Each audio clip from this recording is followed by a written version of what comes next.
I was at a point in my life where I'm on top of my game. I'm a multiple award winner with Pfizer. I had already won my second award just like the year before. And now I'm dating this guy. And now I'm sitting in front of six doctors, basically being told, we don't know if you're going to survive tonight or not. Are you at a crossroads in your career? Ready for a change, but you're not sure how to get there? Don't worry, we are about to produce your best life together. Welcome to the Second Act Success Podcast. I am your host, Shannon Russell. I am a former television producer turned boy mom. I left my dream job to find family balance, and in doing so, I produced my dream life. Now I am a business owner, podcaster, and career coach. My mission is to help other women like you find what they are truly meant to be doing. If you are ready to start over in your career or pivot to a new purpose, then get ready to be inspired by stories of women who have done just that. We will share advice and actionable tips to motivate you as you move along on your path. It is time to shine, so let's start producing your balanced life of abundance today. This is Second Act Success.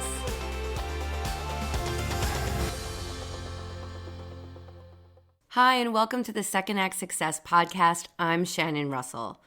Whether you've been listening every week since the beginning, or if you are new and just turning into the podcast, I'm so happy to have you here. My guest today is Sylvia Worsham.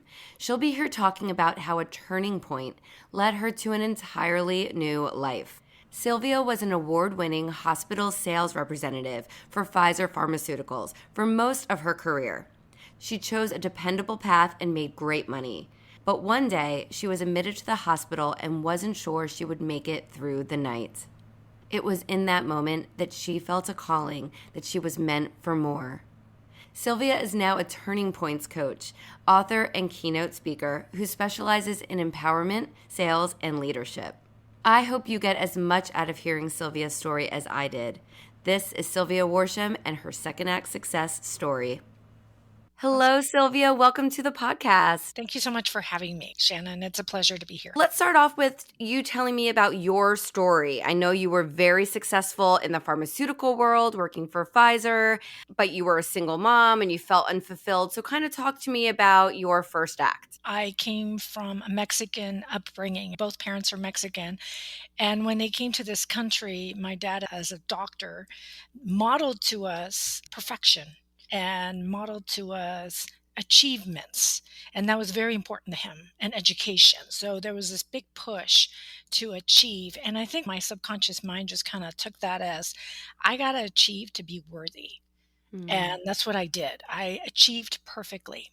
And there was a big trauma that actually formed me very early on at the age of 7. My sister almost died. And in that trauma, my father kind of tries to blame me for her death or potential death. She doesn't die. Right. Obviously don't survive emotionally. And so I become the security seeker. And that means a pattern of behavior where I need to control my circumstances. And what better way to control than to be in a corporate America environment where I can control my settings and my circumstances. And I can strive for achievement because that's what's supposedly going to fill my heart and soul. And yet when I'm standing on stage being the number one top performer for Pfizer Pharmaceutical in the same year that my first husband asked for a divorce, I don't feel happy. And I wonder why.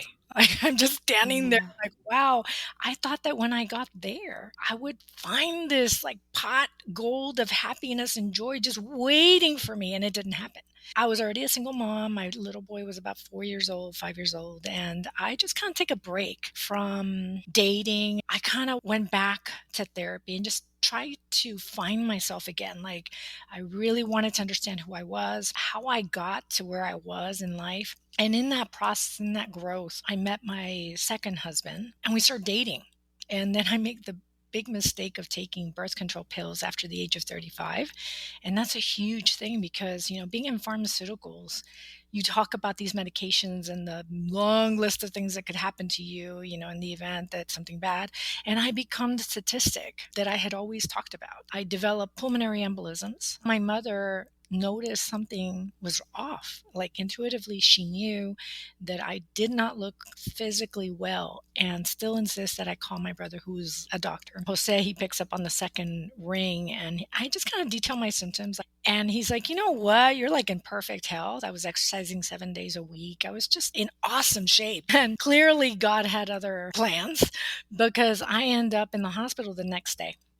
The true awakening came when I had 6 doctors walk into my room, and they basically said, "We're surprised you're alive."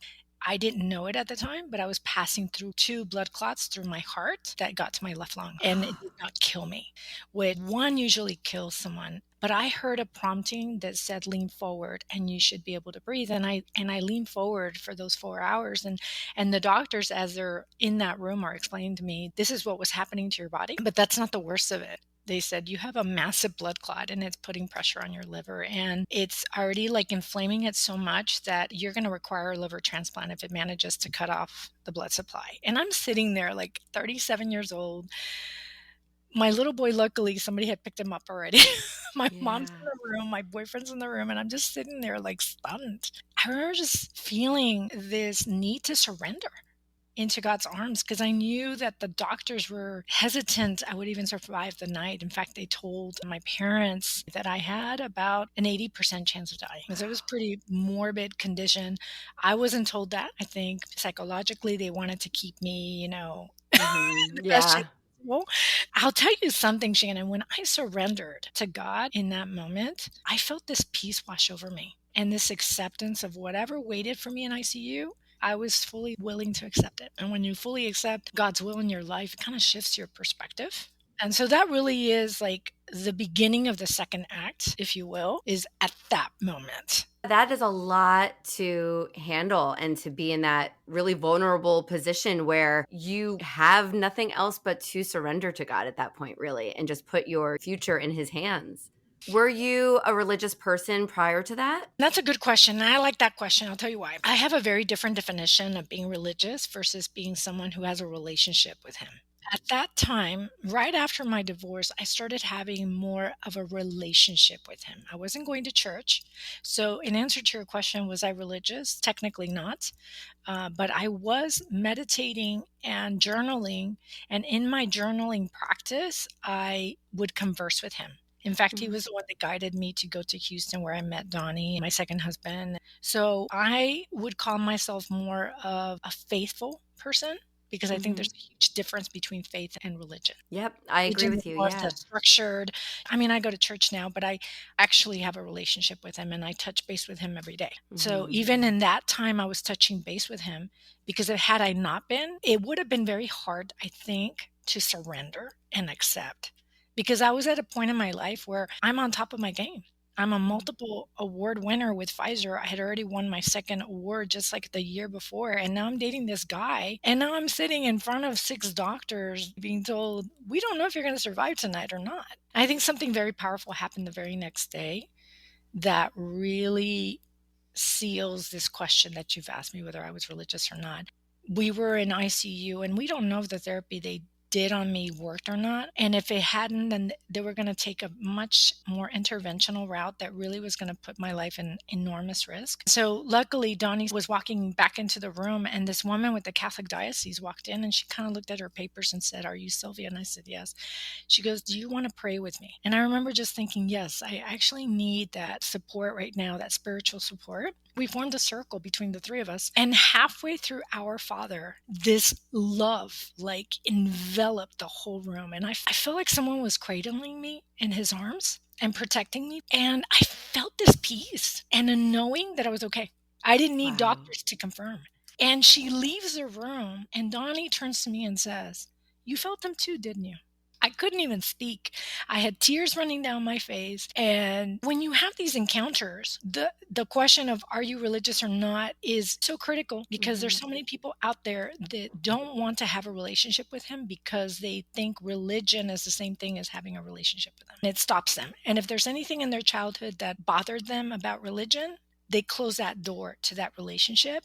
And thus they close the door to the possibility of more abundance than you could ever dream of physically on this earth. So thank you for asking me that question. I think it's a really interesting distinction. And in that relationship saved you. It really brought you that faith that you needed to say, I'm still here. I have more to offer, and this is not my time. Absolutely. It saved me in more ways than one. Mhm. Physically, emotionally, spiritually, mentally. It saved Yeah. me and to this day continues to do that. So that's what started the second act. So you get out and you are thankfully all right, and you have this new awakening. And what do you choose to do? Do you go back to Pfizer and keep doing the corporate thing, or do you make a To turn? some degree, yes and no. But when you have a turning point like this, there's a period of reflection that occurs and you have this desire that God places in your heart. And the desire was for me to shift my lens towards my divine soul's purpose and go on this quest. So I start taking more classes. I'm still working for Pfizer and I'm still working in medical sales, but now the love in my life has taken center stage as opposed to the achievements in my life. And I moved to Austin within a year of having this awakening. I married Donnie and I start all over again. And people who had known me for a long time were shocked. They were Yeah. like, wow, like this is a big deal. But turning points can be very life altering and very life changing. Before I was looking for my happiness outside of myself. And then I nearly die. And it just kind of like starts to shift that lens ever so slowly. But there's years in between when I survived and when I actually start to really move in the direction that he intends for me. How long was it after you were sick and in the hospital till you said goodbye to your corporate job? I survived in 12 and in 14 I retire from Hmm. medical sales and I shift my lens to becoming a stay-at-home parent, which Right. was a huge transition for me and one that I struggled with immensely. I think for women it becomes this identity crisis of sorts Yep. because you don't know who you are. So for me it was about getting to know myself again. I started to take myself out on dates once a week. Oh. And I started to do things that really filled me with joy. I had my baby girl, and so I was really devoted to raising her, but I struggled immensely with my worth. My worth and my significance were tied to a paycheck. And when Yep. that went away, that really kicked me into a tailspin. But when I Interesting. reflected and I started writing the book, Journey to Me, I realized that God was just chiseling away all these things that just did not belong for the second act. He was preparing me for the second act. And So I did the same thing. I left my corporate career in entertainment and I was staying at home with my kid while I was figuring out my next act. I can look back now as we have this conversation, and I don't think I truly was present during that time because I couldn't figure out what I was supposed to do because everything that I was my career. So I think God was helping you enjoy those moments with your little girl and enjoy mhm, this new adventure you had with your new husband, and just kind of to be present and enjoy and have that be your priority rather than your job and your accolades. exactly. As we speak about it, you know that you mentioned something that was so key that you were not present because your Mhm. identity was tied to this. I was the same way where I was so caught up in my victimhood. My victim pattern of behavior came out in full display because my husband, now feeling the pressure to be the sole breadwinner, was now working longer hours. But then I remember one time my mother, I'm on the phone with her and I'm just like sobbing and I couldn't understand why I did not feel this happiness.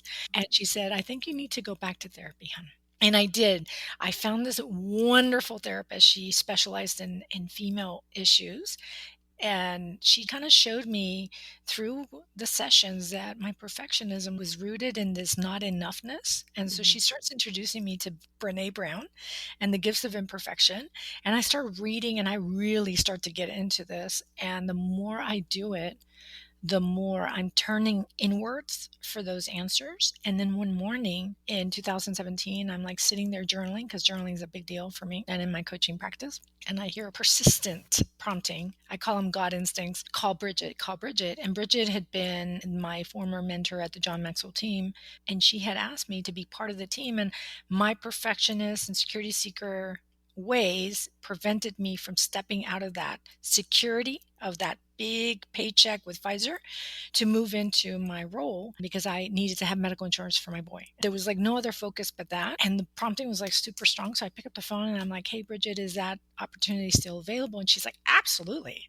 Let's get you started. And that very morning, I just talked to Donnie and he's like, go for it. And I signed up with the John Maxwell team and I started the certification process to become a speaker, coach, and trainer.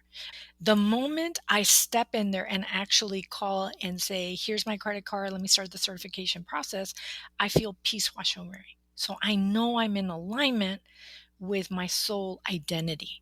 You acted on it, and I think that's important. Could have been a survivor and gone back to your life. You could have heard that message of call Bridget and not Mhm. called her, but you acted on those signs and it led you to where you are. Acting on it is so important for people to trust your intuition, listen to those signs.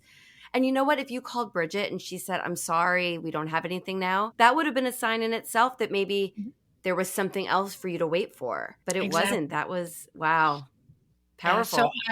I started moving in that direction, and I fly to Florida and I get my certification and I start that journey. So you were trained by John Maxwell. I'm a huge fan of his books. I'm currently reading the 21 Irrefutable Laws of Leadership. Incredible. So tell me, after your certification with him, you decide to open your own coaching practice and then write your book. So tell me what Journey to Me is all about. I write the blueprint I use in my own life, like how to take a turning point. What's going on with your two minds, your conscious and your subconscious, when you're navigating change? And what is going on with your environment, your feelings? What are they doing during these turning points? And so, a lot of people that have wanted to work with me or have been attracted to work with me are women who are going through changes. And so, I've had people like divorce after 30 years of marriage. That's a big one because that's an identity crisis of sorts. You know, they don't know who they are.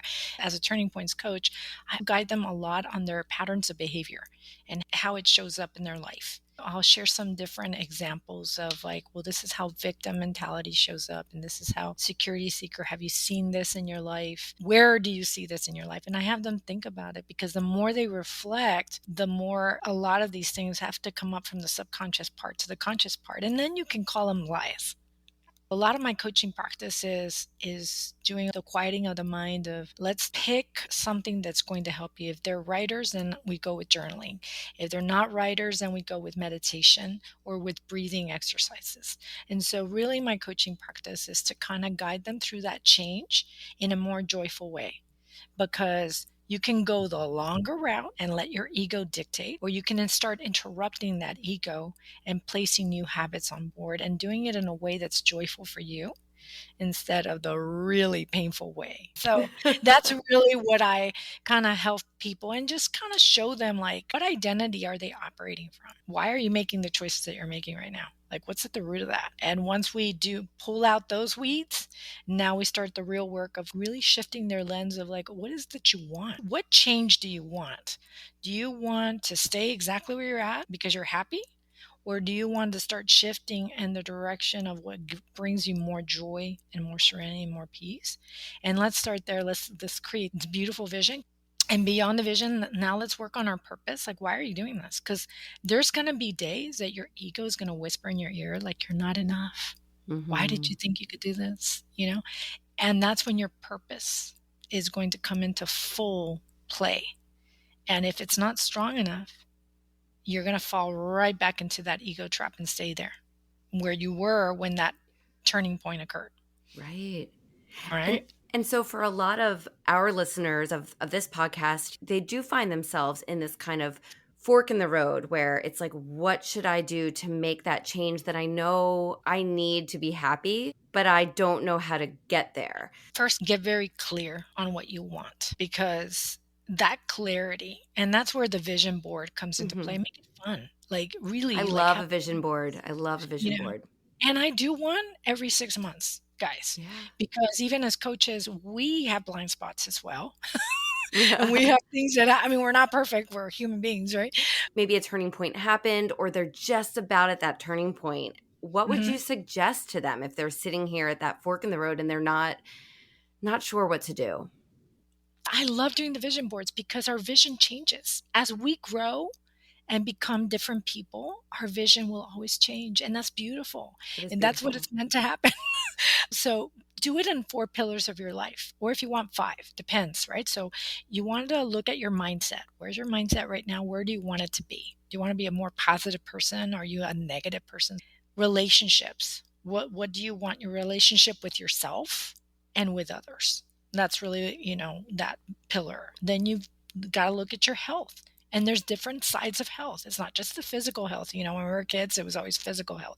But now look at your emotional health, your spiritual health. All of these are aspects that you need to look at to really get clear on. And the last one being, let's see, health, relationships, mindset, and career. For Mhm.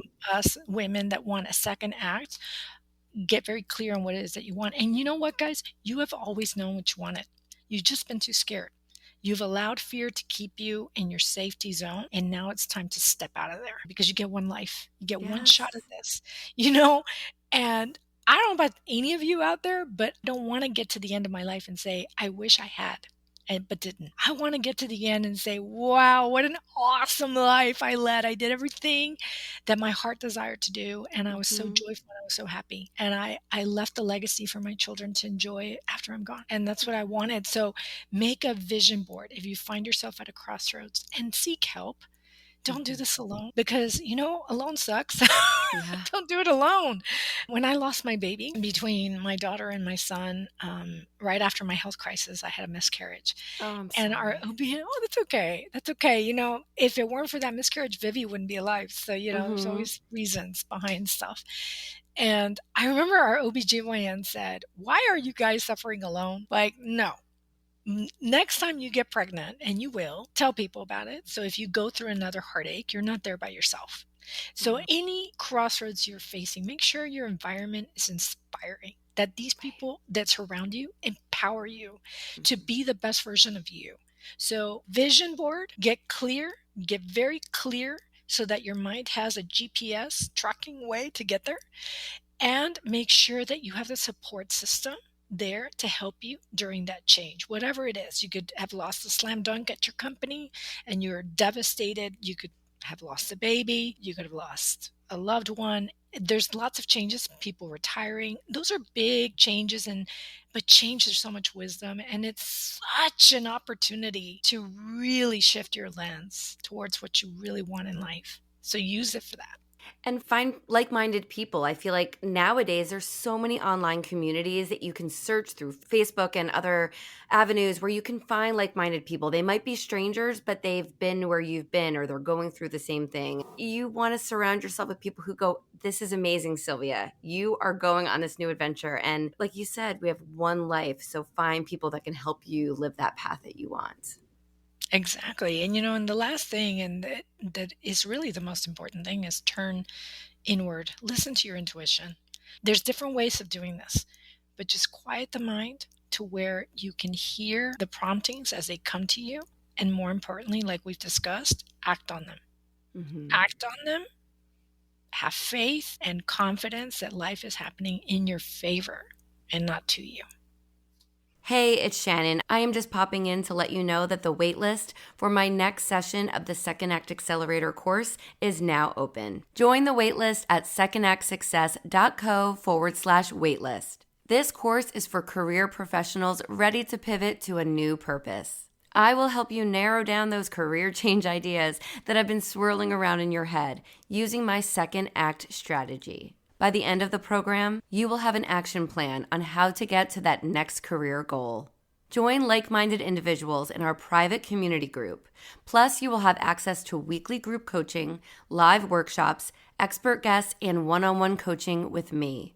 I have been busy working with my first cohort of students, and let me just tell you, they have been planning and progressing so well. Now it is your turn. Join the waitlist at secondactsuccess.co/waitlist. And I hope to see you in the next session of the Second Act Accelerator this January. Now it's back to the episode. You suffered a very traumatic experience with your hospital and your diagnosis at that time. I often wonder, and there's a saying out there that's, do not make a drastic decision when you're going through an extreme circumstance.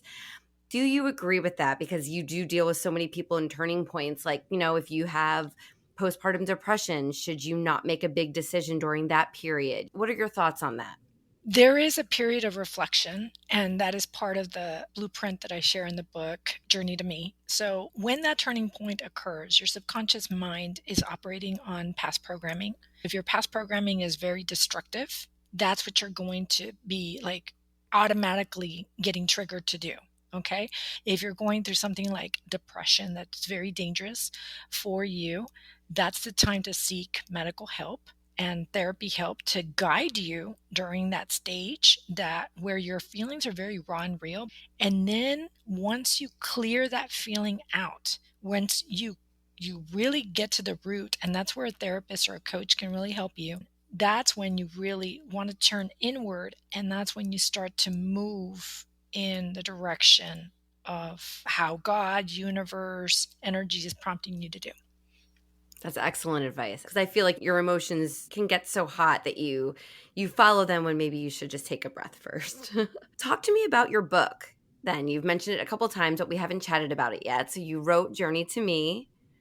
Yes, Journey to Me, Trust the Wisdom of Change. It got published in October of last year, and it was a book that talks about turning points and how they can be life-changing. It talks about these stories, and in the story, I will coach you the way I would have liked to have been coached, and what's going on with your subconscious mind, your conscious mind, to kind of give you some tips on how to navigate to joy much faster than I did, because I took a lot of detours because I was operating from fear a great deal of time.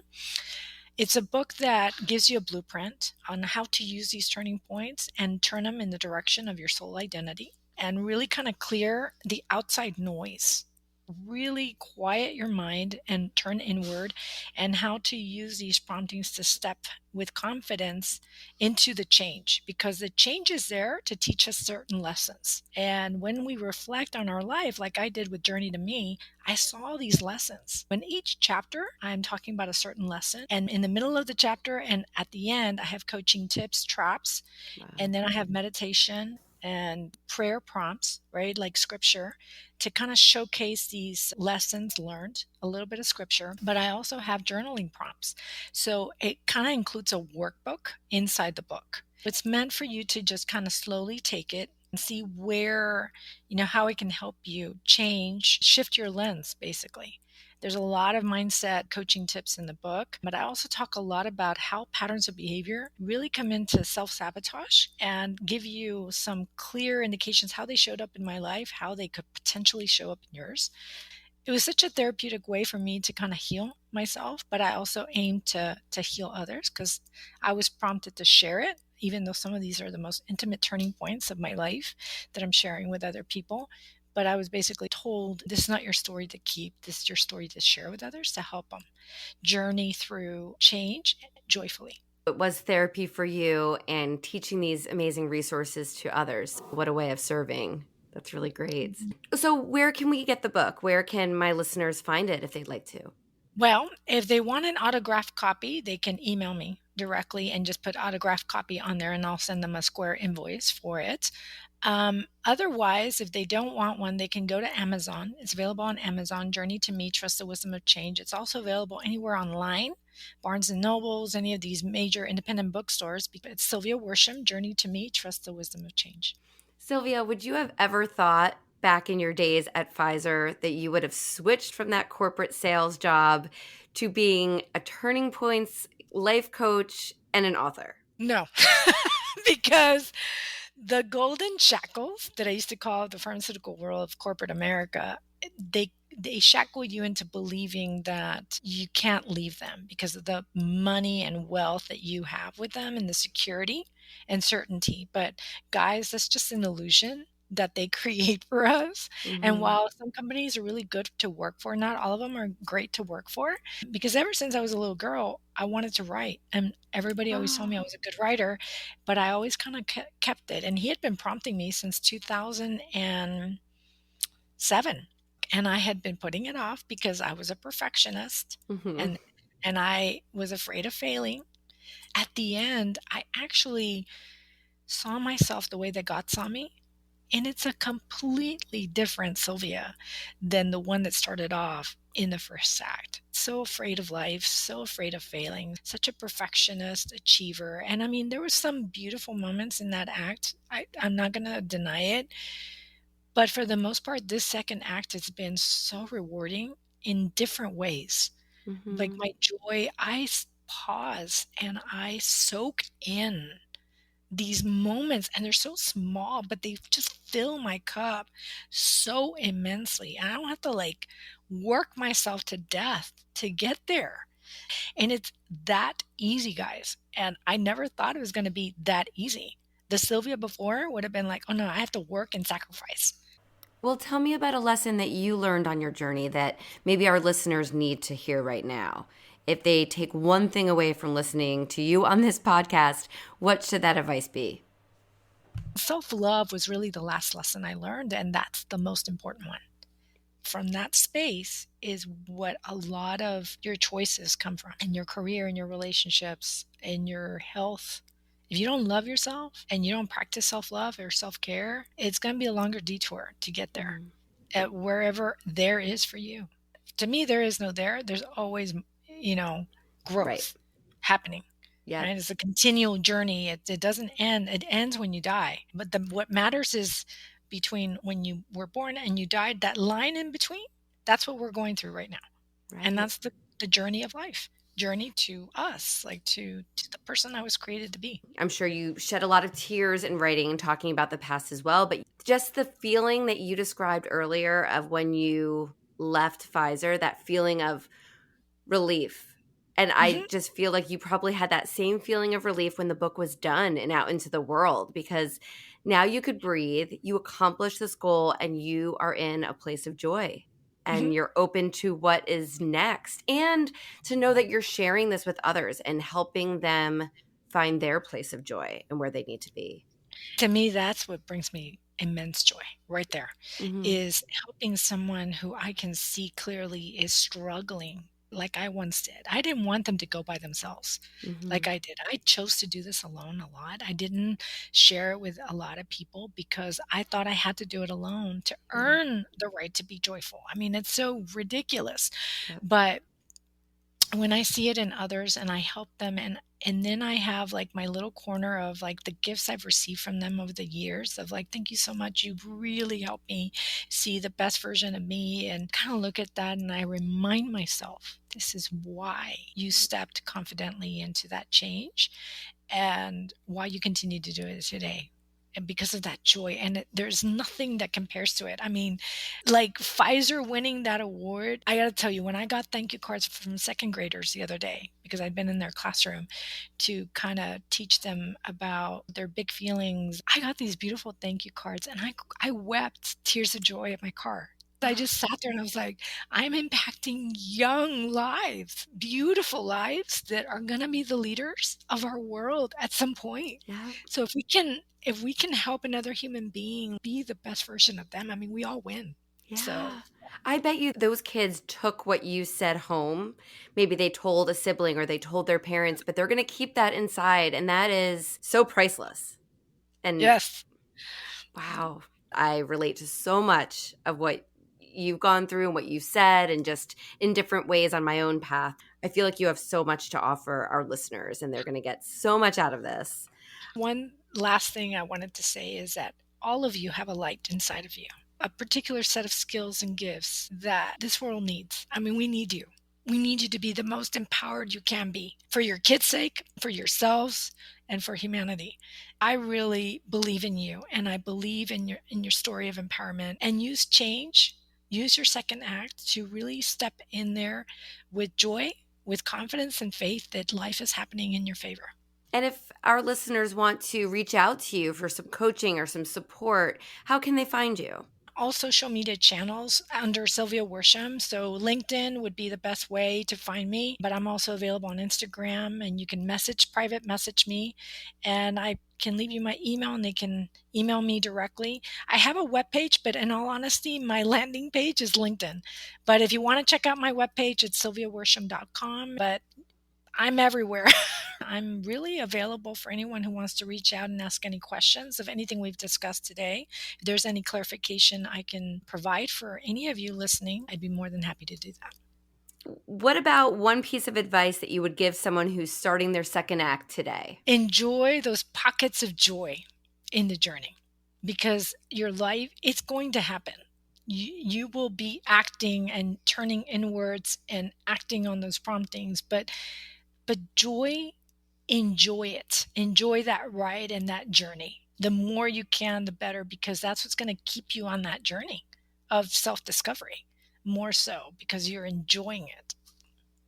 So what about you, Sylvia? What does the next chapter look like for you? I'm wondering if there'll be another book in your future that's more based on joy. Probably. I do believe there's other books in me, and this is just the start of that journey. So I'm so excited. Sylvia, I just thank you so much for sharing your amazing journey and your story and all the good that you're putting in the world to help others feel the same joy that you feel. Thank you so much, Shannon. It's been my pleasure to be here today. Okay, I have many takeaways from my talk with Sylvia, but mainly it's that life is short and health is not guaranteed. If what we are currently doing is not serving us, it is time to move on, my friends. Sylvia had the money and the accolades, but it just wasn't allowing her to be the woman and the mom that she wanted. Maybe you can relate. I know I do. Now Sylvia spends her days helping others find their true calling. She helps people move through the turning points in their lives in a way that really serves them. To learn more about Sylvia and her journey, go to sylviaworsham.com. I hope this episode has inspired you to live your best life, whatever that looks like to you. Before we say goodbye, can you please do me a favor and hit pause and leave this podcast a review?